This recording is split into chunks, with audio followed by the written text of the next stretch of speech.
ఓం నమో వెంకటేశాయ. 2026 అంటే ఈ సంవత్సరము మే 25వ తేదీ నుండి తమిళ సాంప్రదాయం ప్రకారము జూన్ 2వ తేదీ అంటే వచ్చిన 2వ తేదీ మన సాంప్రదాయం ప్రకారము గురు మార్పు, గురు పైచి అనేది కనిపిస్తూ ఉంది. మనకు మిథున రాశి నుండి కర్కాటక రాశిలోకి ప్రవేశము మరియు సెప్టెంబర్లో కర్కాటక రాశి నుండి సింహరాశి ప్రవేశం అనేటువంటిది కనిపిస్తూ ఉంది. సో దీనికి సంబంధించి గురువు అతిచారంలోకి వెళ్తూ ఉన్నాడు. గత వీడియోలో నేను చెప్పినట్టుగా పెను సంచలనాలు నమోదయ్యేటువంటి అవకాశాలు కనిపిస్తున్నాయి అని చెప్పడం జరిగింది. దాని ప్రకారమే గత 5 రాష్ట్రాల ఎన్నికలను కనుక గమనించినట్లయితే బెంగాల్ మరియు తమిళనాడు కాంట్రవర్సీస్ మనం చూస్తూ ఉన్నాము. సో విజయ్ జాతకరీత్యా అలాగే విజయ్ త్రిష కాంబినేషన్ కనుక తీసుకున్నట్లయితే వాళ్ళ కాంబినేషన్ ఏకనాడి కాంబినేషన్ అయ్యింది. కాబట్టి ఒకవేళ త్రిష లేకుండా ఉంటే విజయ్ యొక్క రిజల్ట్ వేరే రకంగా ఉండేది. బట్ విజయ్ జాతకరీత్యా కనుక గమనించినట్లయితే తమిళనాడు రాష్ట్ర జాతకరీత్యా గమనించినట్లయితే ఒకవేళ విజయ్ సీఎం అయినప్పటికీ కూడా ఖచ్చితంగా తమిళనాడులో మళ్ళీ ఎలక్షన్లు వచ్చేటువంటి అవకాశాలు 100కి 1000% కనిపిస్తూ ఉన్నాయి. అంటే రాజకీయ ప్రభుత్వ అస్థిరత అనేటువంటిది తమిళనాడు రాష్ట్రంలో ఖచ్చితంగా కనిపిస్తూ ఉంది గురువు మార్పు వల్ల. ఎందుకంటే గురువు మారినటువంటి రాశిని బట్టి తీసుకుంటే, రాష్ట్రం యొక్క రాశిని బట్టి తీసుకుంటే పెను సంచలనాలు ఆ గురువుకు సంబంధించినటువంటి రాష్ట్రాలలో ఏర్పడేటువంటి అవకాశాలు కనిపిస్తూ ఉన్నాయి. దాని కారణం చేత తమిళనాడు రాష్ట్రంలో ఖచ్చితంగా మళ్ళీ తిరిగి ఎలక్షన్లు వచ్చేటువంటి అవకాశం కనిపిస్తూ ఉంది. అది ఇంకొక సంవత్సరం తర్వాత అవ్వచ్చు, లేదా 6 నెలల్లో అవ్వచ్చు, లేదా నెల తర్వాత అవ్వచ్చు. కానీ ఖచ్చితంగా మళ్ళీ ఎన్నికలు తమిళనాడు రాష్ట్రంలో జరిగేటువంటి అవకాశాలు 100కి 1000% కనిపిస్తూ ఉన్నాయి. ఇది ఫస్ట్ ప్రయారిటీ.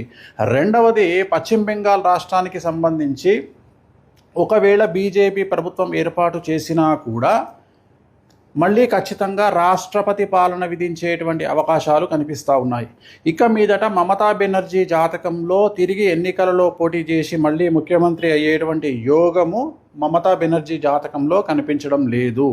కానీ బెంగాల్ జాతకంలో, పశ్చిమ బెంగాల్ జాతకంలో, రాష్ట్ర జాతకంలో ఖచ్చితంగా మళ్ళీ ఈ ఎన్నికల్లో గెలిచినటువంటి పార్టీ అంటే బీజేపీ పార్టీ ప్రభుత్వాన్ని ఏర్పాటు చేసినా కూడా ఖచ్చితంగా రాబోయే సంవత్సరంన్నరలో ఖచ్చితంగా రాష్ట్రపతి పాలన విధించేటువంటి అవకాశాలు కనిపిస్తూ ఉన్నాయి.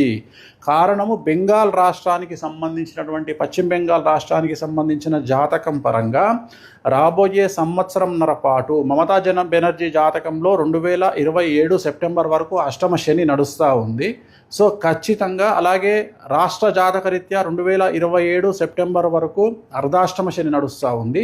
కాబట్టి పశ్చిమ బెంగాల్ రాష్ట్రంలో చాలా తీవ్రమైనటువంటి తీవ్రవాద ఉగ్రవాద చర్యలు అలాగే మత కల్లోలాలు జరిగేటువంటి అవకాశాలు కనిపిస్తూ ఉన్నాయి. దాని కారణం చేత కర్ఫ్యూ విధించడము, అలాగే బందులు జరగడము, అలాగే రోడ్ల మీద హింస చెలరేగడము, రాష్ట్రపతి పాలన వరకు సిచ్యువేషన్ వెళ్ళేటువంటి అవకాశాలు ప్రస్ఫుటంగా కనిపిస్తూ ఉన్నాయి. ఇవి 2 రాష్ట్రాలకు సంబంధించి. అలాగే ఇతరత్రా కనుక తీసుకున్నట్లయితే మనకు పూర్తిగా భారతదేశం కనుక తీసుకున్నట్లయితే ఈశాన్య రాష్ట్రాలకు లేదా తూర్పు ఈశాన్య రాష్ట్రాలకు సంబంధించి తీవ్రవాద చర్యలు ఉండేటువంటి అవకాశాలు ఉన్నాయి. అలాగే ఢిల్లీ కేంద్రంగా తీవ్రవాద చర్యలు ఉండేటువంటి అవకాశాలు ఉన్నాయి. ఇవన్నీ కూడా జూన్, జూలై, ఆగస్టు, సెప్టెంబర్ ఈ 4 నెలల్లో సంచలనాలు జరిగేటువంటి అవకాశం ఉంది. అలాగే విమాన ప్రమాదాలు జరిగేటువంటి అవకాశం ఉంది. నేను మాట్లాడేది June, July, August, September 2026 June, July, August, September సమయంలో భారతదేశంలో తూర్పు ఈశాన్య రాష్ట్రాలలో భూకంపం వచ్చేటువంటి అవకాశం ఉంది. తీవ్రవాద చర్యలు జరిగే అవకాశం ఉంది. అలాగే విమాన ప్రమాదాలు జరిగే అవకాశం ఉంది. అలాగే చాలా ఎక్కువగా జనసాంద్రత కలిగినటువంటి ప్రాంతాల్లో తీవ్రవాద చర్యలు జరిగేటువంటి అవకాశాలు కనిపిస్తూ ఉన్నాయి. అలాగే ఈ 4 నెలల్లో 2026 జూన్, జూలై, ఆగస్టు, సెప్టెంబర్ సమయంలో విమాన ప్రమాదాలు జరగడము, ప్రముఖ వ్యక్తి విమాన ప్రమాదంలో చనిపోవడము, లేదా ఈ 4 నెలల్లో ప్రముఖ వ్యక్తి, అది సెలబ్రిటీ, రాజకీయాలు అవ్వచ్చు, సినిమా అవ్వచ్చు, ఇంకోటి అవ్వచ్చు, కాంట్రవర్షియల్ డెత్ ఉండేటువంటి అవకాశాలు ఉన్నాయి. సో ఇవన్నీ కూడా ఈ సందర్భంగా ప్రత్యేకించి జరిగేటువంటి అవకాశాలు ఈ ప్రత్యేకమైనటువంటి జూన్, జూలై, ఆగస్టు, సెప్టెంబర్ 2026 సంవత్సరంలో ఈ 4 నెలల్లో జరిగేటువంటి అవకాశాలు ఉన్నాయి. అలాగే తెలంగాణ రాష్ట్రంలో రాజకీయ సంచలనాలు లేదా తెలంగాణ రాష్ట్రంలో ప్రముఖులు జైలు పాలవ్వడము లాంటి సంఘటనలు కూడా ఈ 4 నెలల్లో గోచరిస్తూ ఉన్నాయి.